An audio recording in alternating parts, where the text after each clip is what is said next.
Hi friends, இது பார்க்குறதுக்கு நார்மலாக ஒரு டார்ச் லைட் மாதிரி தான் இருக்குது. இந்த ஒரு பட்டன் இருக்குது. அந்த பட்டனை ஆஃப் பண்ணால் டார்ச் லைட் ஆஃப் ஆகும், ஆன் பண்ணால் டார்ச் லைட் ஆன் ஆகும். வேறு இதில் எந்த ஒரு ஆப்ஷனுமே இருக்காது. ஜஸ்ட் இந்த பட்டன் மட்டும் தான் இருக்கும் இந்த ஸ்க்ரீனில். இந்த பட்டனை யூஸ் பண்ணி மொபைல் இருக்கிற டார்ச் லைட் ஆன் பண்ணிக்கலாம், ஆஃப் பண்ணிக்கலாம், அவ்வளோதானே. வேறு இதில் எதுவுமே இல்லை. ஆனால் அதில் ஒரு ட்ரிக் இருக்குது. மேலே ஃப்ளாஷ் லைட்னு எழுதிருக்கு பார்த்தீங்களா? இதில் ஒரு தடவை, 2 தடவை, 3 தடவை எத்தனை தடவை ப்ரெஸ் பண்ணாலும் எதுவுமே ஒர்க் ஆகுது, அப்படியே தான் இருக்கும். ஆனால் அதை லாங் ப்ரெஸ் செஞ்சு பிடிச்சா இந்த மாதிரி பாஸ்வேர்டு கேட்கும்.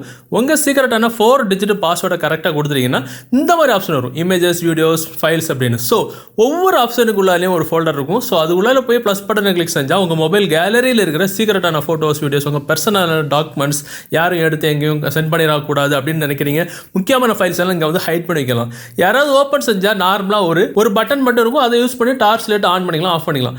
அருமையாக இருக்குல்ல? ஸோ இந்த டார்ச் லைட்டுக்குள்ள இப்படி ஒரு ட்ரிக் இருக்கா அப்படின்னு யாரும் கெஸ் பண்ணி கூட பார்க்க முடியாது. இந்த மாதிரி செய்யறதுக்குள்ள அப்ளிகேஷன் டவுன்லோட் பண்ண டைரக்ட் வெப்சைட்டோட லிங்க் இந்த வீடியோக்குள்ள டிஸ்கிரிப்ஷனில் இருக்கும். அதில் விசிட் பண்ணி நீங்கள் டைரெக்டாக டவுன்லோட் பண்ணிக்கலாம். டவுன்லோட் செஞ்சு நீங்கள் ஓப்பன் பண்ணும்போது இன்டர்ஃபேஸ் இப்படி தான் இருக்கும். ஸோ இதில் பாஸ்வேர்டு முதல்ல செட் பண்ணுறதுக்கு இந்த மேலே ஃப்ளாஷ் லைட்னு இருக்கிறதுல லாங் ப்ரெஸ் செஞ்சால் பாஸ்வேர்டு கேட்கும். ஸோ புதுசாக ஒரு 4 டிஜிட் பாஸ்வேர்டை 2 டைம்ஸ் கொடுத்து செட் பண்ணி இந்த ஆப்ஷனை நீங்கள் யூஸ் பண்ணிக்கலாம். இந்த தகவல் உங்களுக்கு பிடிச்சினா டெஃபினட்டாக உங்கள் ஃப்ரெண்ட்ஸ் கூட ஷேர் பண்ணுங்கள். பாய்.